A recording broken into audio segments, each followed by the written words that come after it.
You're listening to The Voice of Russia in London. My name is Brendan Cole.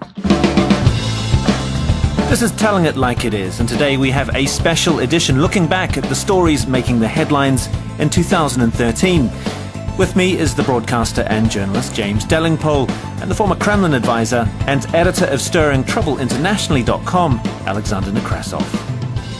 The hostage crisis in Algeria in January. Alexander, there were Algerian forces, they mounted a rescue operation, but it didn't end particularly well. Well, it's not that. The issue is that Libya became a total mess as a result of the invasion by the West. They call it a no-fly zone, saving innocent civilians, but basically they turned the country into a jihadist-controlled state, and it started to supply weapons and manpower to all those jihadist groups, and as a result we had the attack on the BP-owned petrochemical plant in Algiers.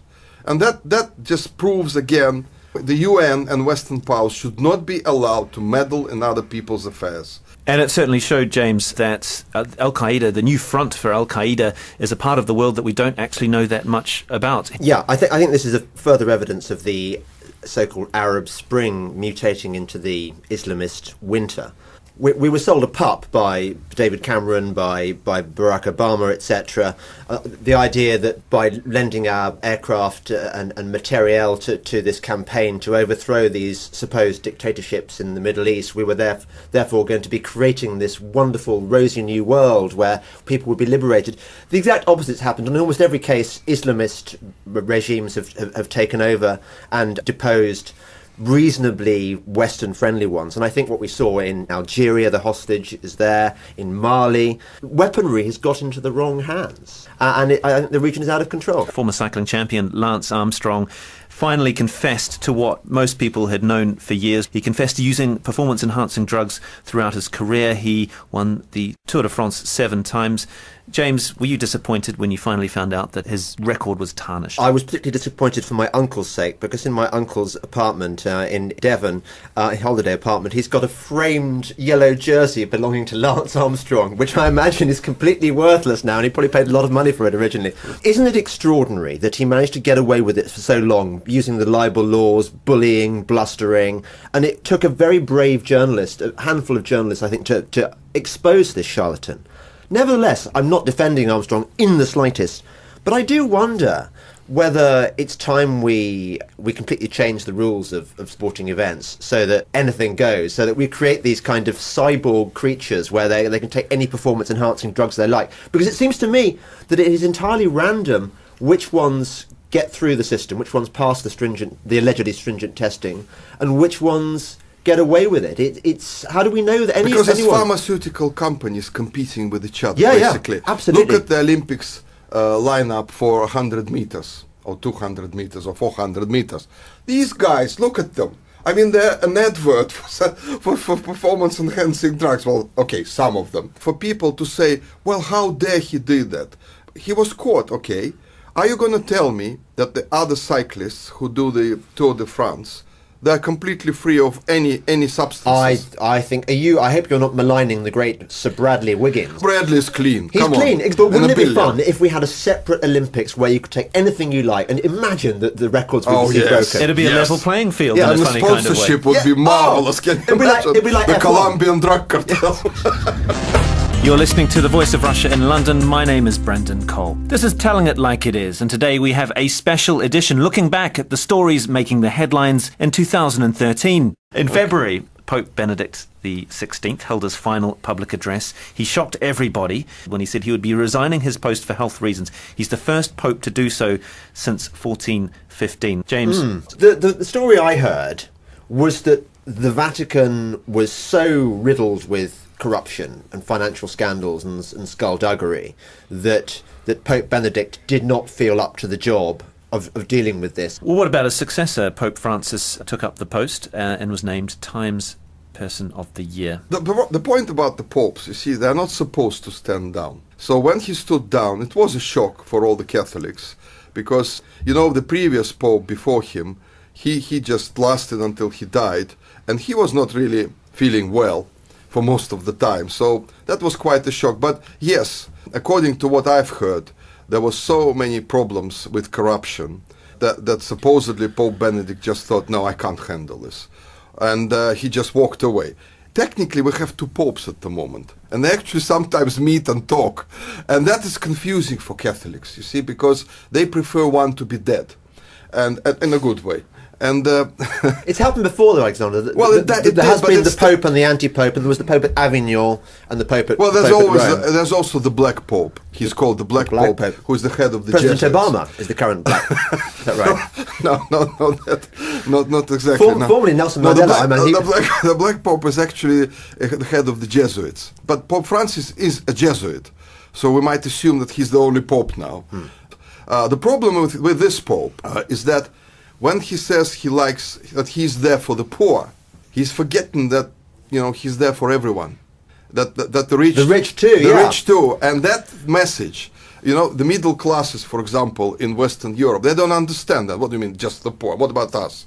I agree. It's much harder because, after all, the rich they find it more difficult to get into heaven than the camel through the eye of a needle. So it's much tougher on the rich. Some people can do that. Well, it's harder to get a horse through the eye of a needle, and in fact, the horse meat scandal flared up in February. It seems like a long time ago now, but horse lasagna. If you want cheap food, don't be too surprised, James. Total non-scandal. If you go to France, Italy, horse meat is considered a luxury. It's got a sweetness that the natives find quite attractive. I think over here we are congenitally disposed towards not eating horse meat because we like riding horses, we like hunting with them. Where is the scandal? I think it was this was created as a sort of propaganda exercise by the European Union to show, look, we are protecting you from this dangerous, deadly horse meat. We're always told, Alexander, to watch what we eat. Who knew that at the races we're literally doing that? This was a distraction. You see, people were complaining that there were too many preservatives in all foods.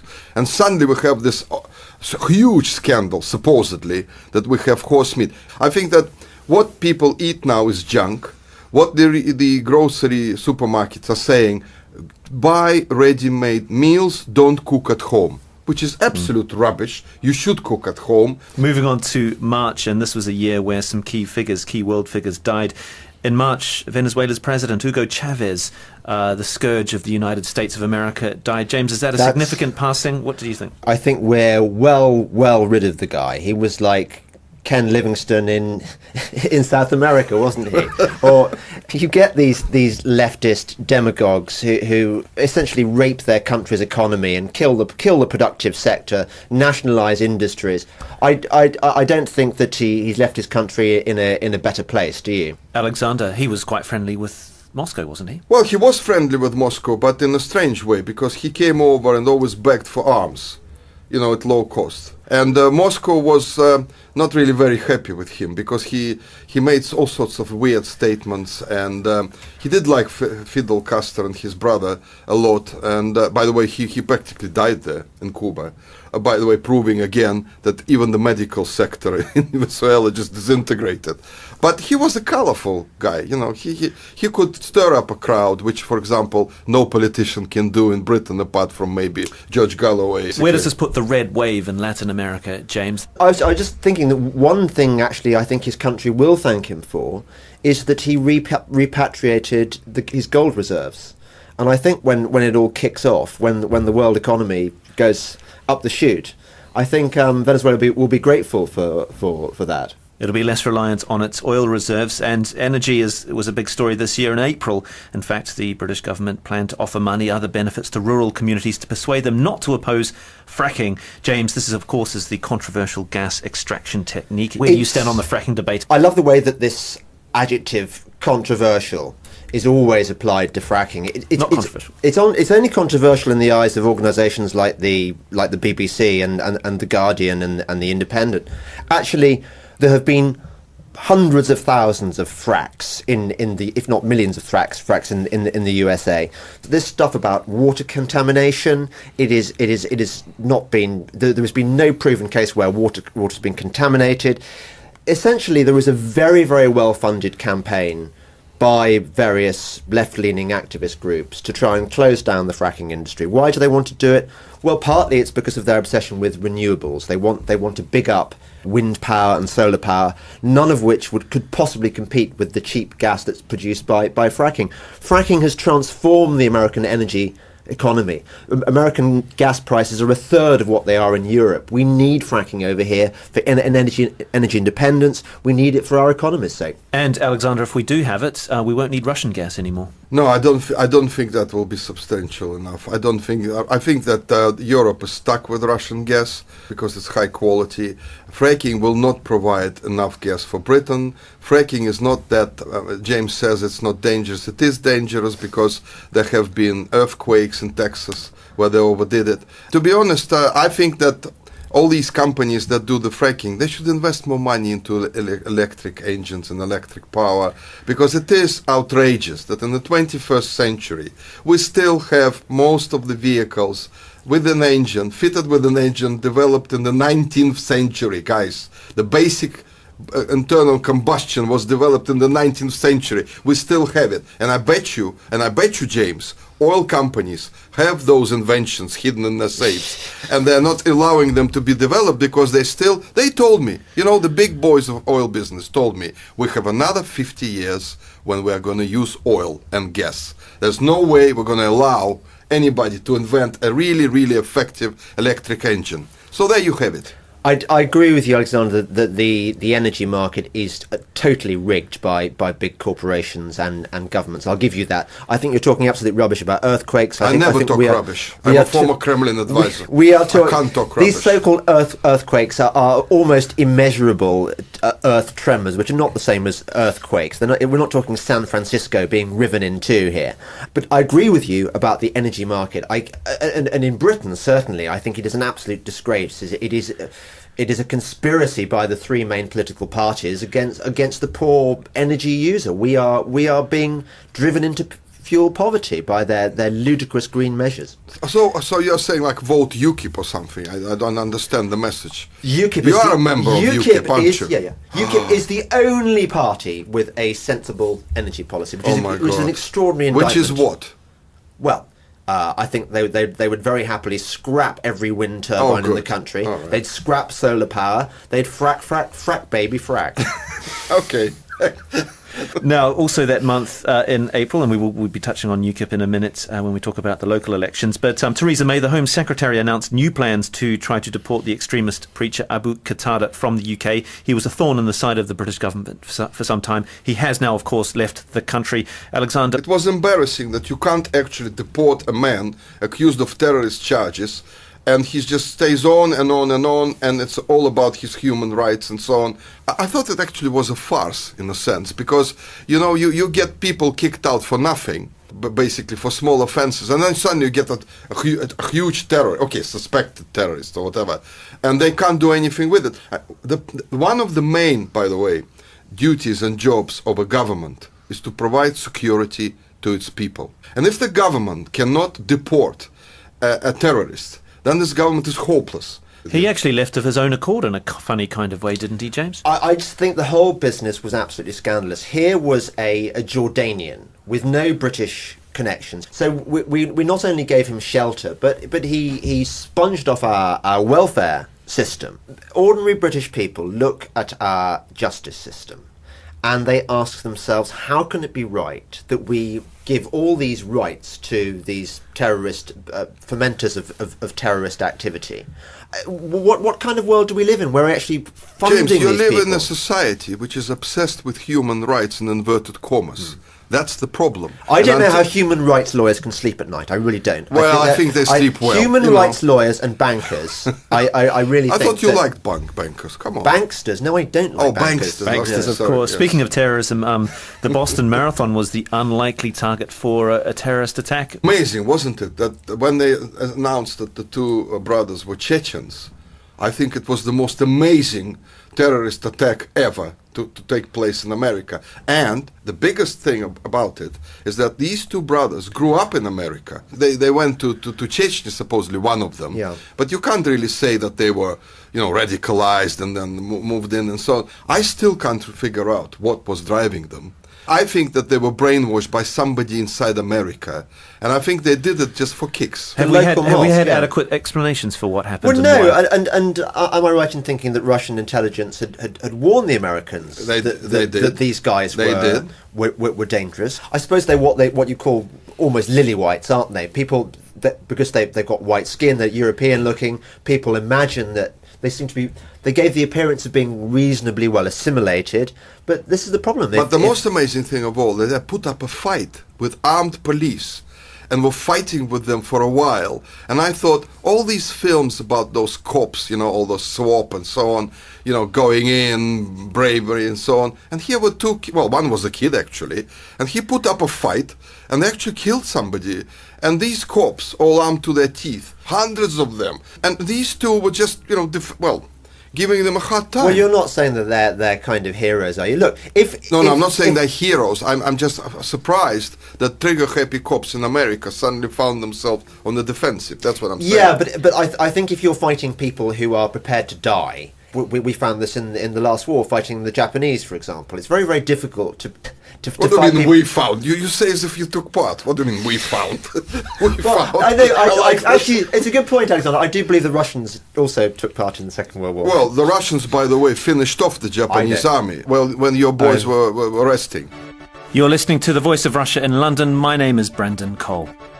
Staying in the United States, there's been more than one atrocity carried out by somebody with a gun, and President Obama really made it a key plank of his policy to try to get stronger gun controls, but he seems to have failed. I'll tell you why he failed. Because way back, President Clinton allowed children as young as 8 to be given Prozac. So imagine this. You have a violent computer games, you have violent television, and you have a daddy's gun at home, right? And you missed a Prozac or two. And you've been playing, I don't know, Tour of Duty or something where you whack everybody for 24 hours. So having missed those tablets and you have a gun, what do? Well, you go out and shoot somebody. James, after the Dunblane massacre, stricter gun legislation was brought in, had an immediate impact. It seems impossible a similar thing can happen in the United States. Look, I take the opposite view. Every time there is a high school massacre, as seems to be the Americans won't every few months, there are calls from the liberal left to control guns. Actually, I think it's a sign that there should be less gun control, not more gun control. I think if people on those campuses had carry licenses, I think that they would be able to nip these attacks in the bud. I think it's written into the Constitution, as we know, the right to bear arms, and I think actually it's a very good check and balance against dangerous governments like President Obama's. And I also like to think that the reason that Obama has not been successful in increasing gun control is thanks to the visceral hatred America has for Piers Morgan, who is, after all, has been campaigning. Once Piers Morgan lent his name to the campaign against guns, I think the campaign against guns was doomed. That's Piers Morgan. Speaking of prominent Britons, Margaret Thatcher died in April. James. He wept. I bet you he wept. Did you weep? Come on, say it. Margaret Thatcher was certainly the greatest post-war Prime Minister. She was magnificent. All the more magnificent, I think, because she showed the Conservatives how much a genuinely radical Conservative Prime Minister can achieve. None of these panty-waist liberals like David Cameron and Ted Heath and Harold Macmillan. Well, I think Martin Durkin put it very well on his excellent documentary, Death of a Revolutionary. She was a working-class revolutionary. The reason she was so popular and successful, she galvanised not just the middle classes, but also the working classes, people who wanted to own their own home. She encouraged the nation's aspirations. I think she was brilliant.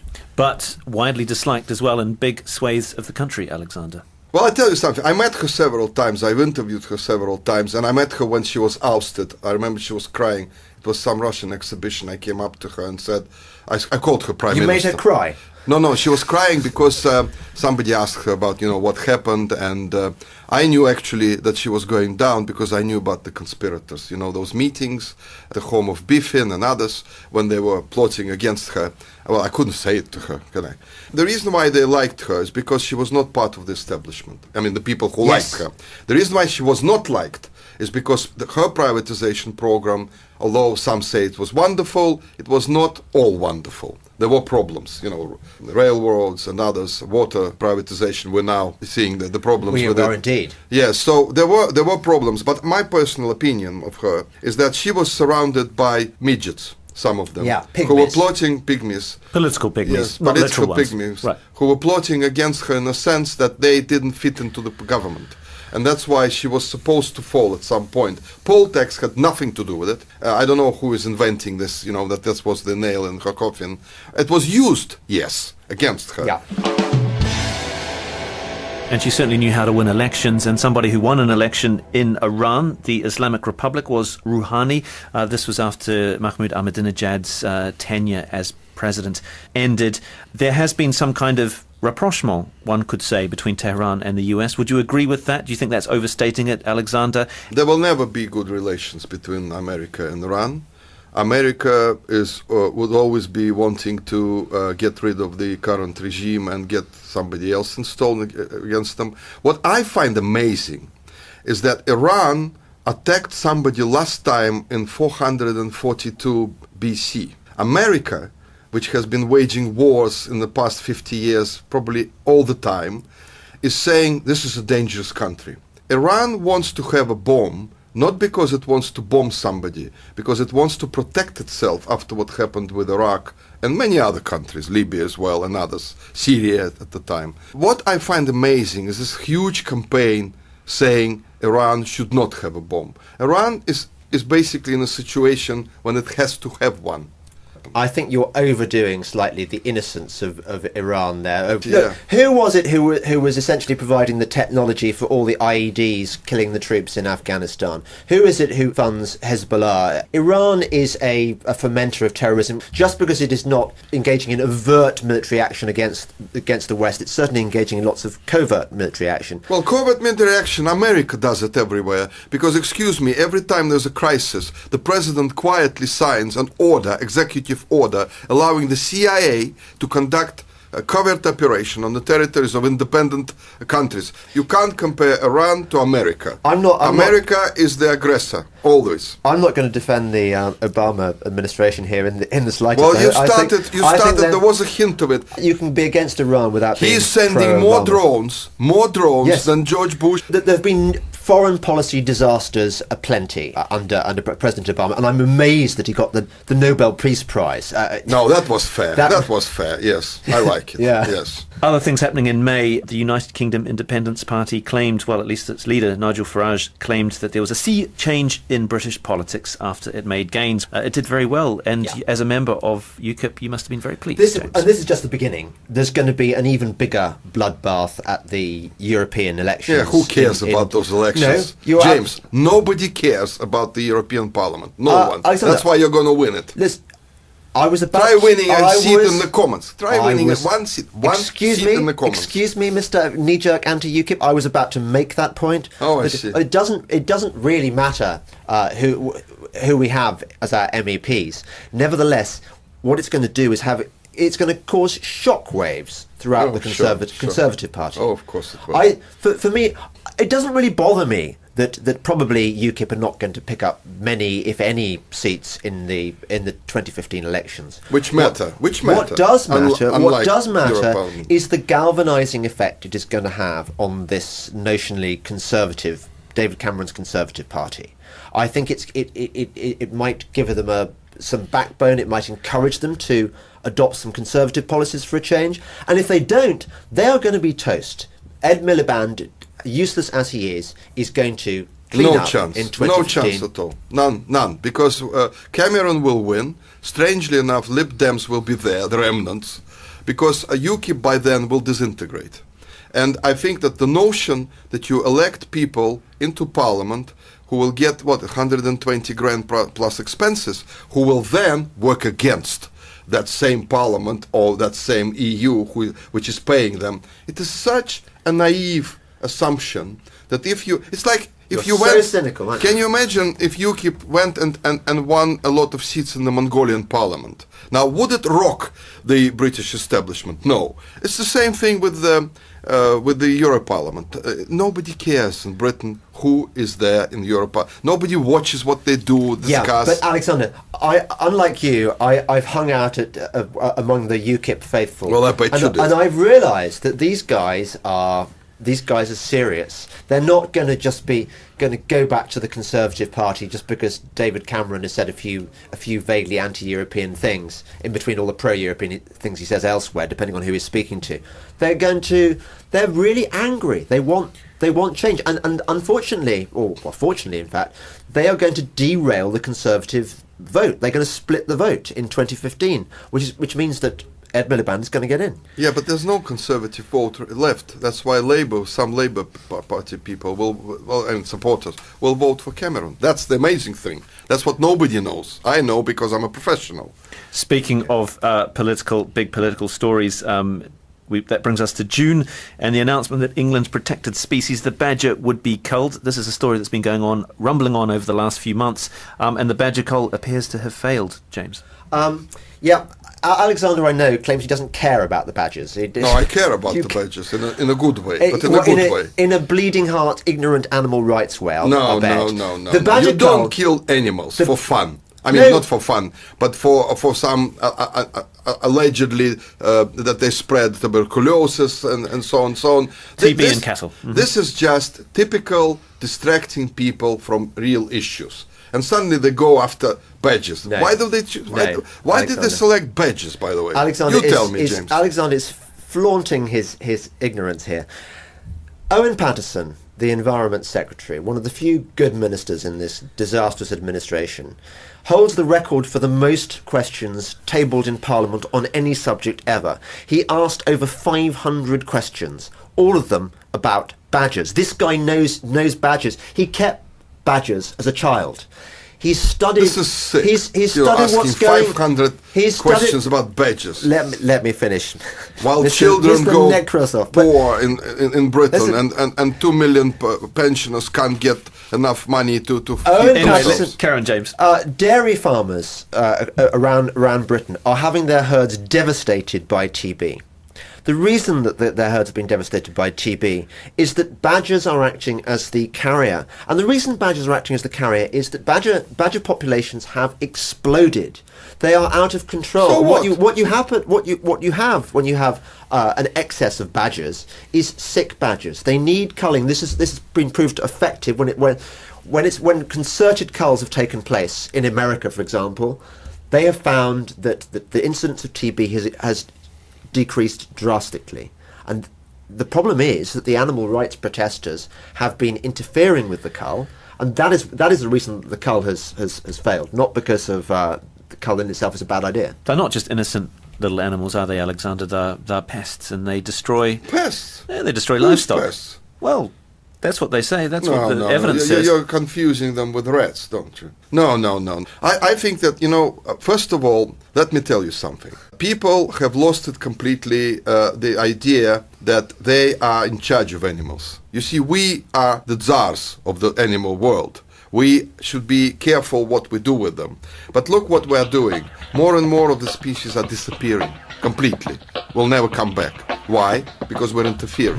That was part one of our roundup of 2013 with Telling It Like It Is, looking at the stories making the headlines as discussed by the broadcaster James Delingpole and the former Kremlin advisor Alexander Nekrassov.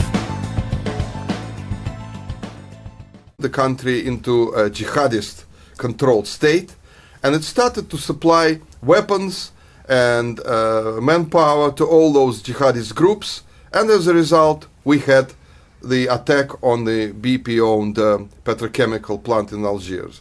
And that just proves again the UN and Western powers should not be allowed to meddle in other people's affairs. And it certainly showed, James, that Al-Qaeda, the new front for Al-Qaeda, is a part of the world that we don't actually know that much about. Yeah, I think this is a further evidence of the so-called Arab Spring mutating into the Islamist winter.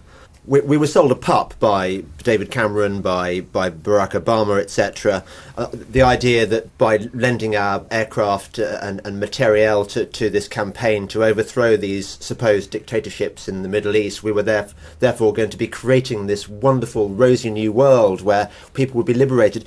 The exact opposite's happened. In almost every case, Islamist regimes have taken over and deposed reasonably Western-friendly ones. And I think what we saw in Algeria, the hostage is there, in Mali, weaponry has got into the wrong hands. I think the region is out of control. Former cycling champion Lance Armstrong finally confessed to what most people had known for years. He confessed to using performance-enhancing drugs throughout his career. He won the Tour de France 7 times. James, were you disappointed when you finally found out that his record was tarnished? I was particularly disappointed for my uncle's sake, because in my uncle's apartment in Devon... You're listening to The Voice of Russia in London. My name is Brendan Cole. This is Telling It Like It Is, and today we have a special edition looking back at the stories making the headlines in 2013. With me is the broadcaster and journalist James Delingpole, and the former Kremlin advisor and editor of StirringTroubleInternationally.com, Alexander Nekrassov. The hostage crisis in Algeria in January. Alexander, there were Algerian forces, they mounted a rescue operation, but it didn't end particularly well. Well, it's not that. The issue is that Libya became a total mess as a result of the invasion by the West. They call it a no-fly zone, saving innocent civilians, but basically they turned as pharmaceutical companies competing with each other. Basically, absolutely. Look at the Olympics lineup for 100 meters, or 200 meters, or 400 meters. These guys, look at them. I mean, they're an advert for performance-enhancing drugs. Well, okay, some of them. For people to say, well, how dare he did that? He was caught, okay. Are you going to tell me that the other cyclists who do the Tour de France, they're completely free of any substances? I think, I hope you're not maligning the great Sir Bradley Wiggins. Bradley's clean. He's Come clean, on. but wouldn't it be fun if we had a separate Olympics where you could take anything you like, and imagine that the records would be broken? It'd be a level playing field Yeah, in a and the funny kind of way. sponsorship would be marvelous. Can you imagine? It'd be like the F1. Colombian drug cartel. Holiday apartment, he's got a framed yellow jersey belonging to Lance Armstrong, which I imagine is completely worthless now, and he probably paid a lot of money for it originally. Isn't it extraordinary that he managed to get away with it for so long, using the libel laws, bullying, blustering, and it took a very brave journalist, a handful of journalists, I think, to expose this charlatan. Nevertheless, I'm not defending Armstrong in the slightest, but I do wonder whether it's time we completely change the rules of sporting events so that anything goes, so that we create these kind of cyborg creatures where they can take any performance-enhancing drugs they like. Because it seems to me that it is entirely random which ones get through the system, which ones pass the allegedly stringent testing, and which ones get away with it. It's how do we know that any